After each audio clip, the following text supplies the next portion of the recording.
बड़ी खबर सामने आ रही है कि लोकसभा स्पीकर पद को लेकर के अब चुनाव होगा। हालांकि 72 साल के बाद ऐसा होने जा रहा है जब सत्ता और विपक्ष दोनों अपने अपने कैंडिडेट लोकसभा स्पीकर पद के लिए दे रहे हैं।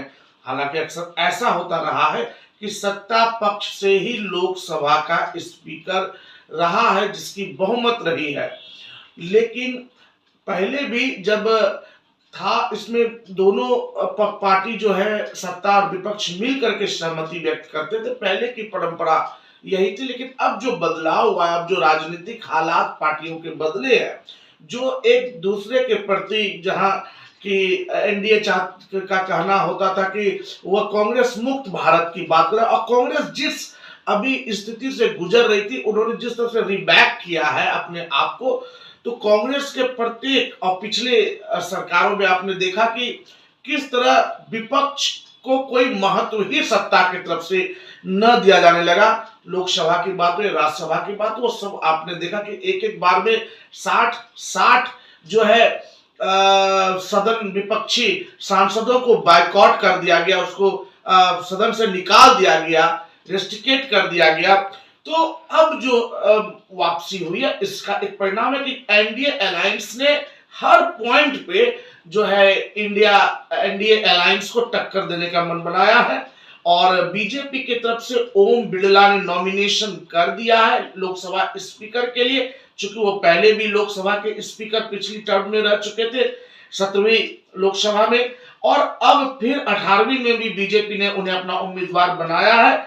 और इंडिया अलायंस के तरफ से के सुरेश को बनाया गया है, और के सुरेश जो है उन्होंने भी नामांकन वो कर दिया है।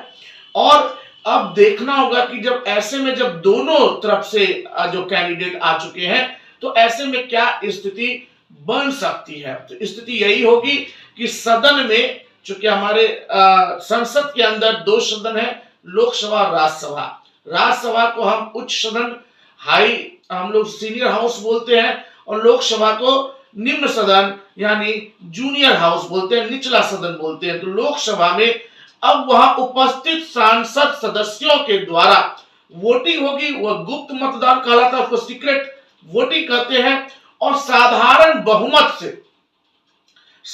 बहुमत से जो जिनको ज्यादा मतलब कि मत प्राप्त होंगे, जिनको ज्यादा सांसदों का विश्वास प्राप्त होगा, वही लोकसभा के स्पीकर बनेंगे।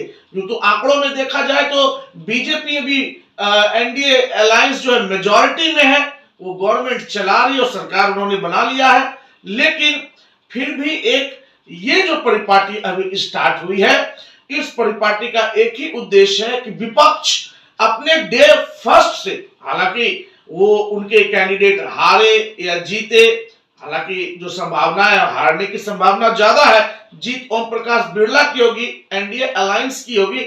लेकिन हर पॉइंट पे जो है कांग्रेस तैयार है, इंडिया अलायंस तैयार है टक्कर देने के लिए, मुकाबला करने के लिए। अब इसको किस रूप में देखा जाएगा, हालांकि चर्चा का बाजार गर्म है, सभी विश्लेषक अलग अलग तरीके से इसको देख पा रहे हैं। लेकिन मैं जो इसको देख पा रहा हूं, ये विपक्ष अपने आप को सदन में मजबूत करना चाहती है, और वह जनता को भी मैसेज दे रही है कि हम अब पीछे नहीं है। और जिस परिपाटी की दुहाई अभी एनडीए अलायंस दे रही है, तो उस परिपाटी को उन्हें भी ध्यान रखना था कि विपक्ष की संख्या कुछ भी हो, विपक्ष का हमेशा सम्मान होना चाहिए था, जो कि नहीं हो सका।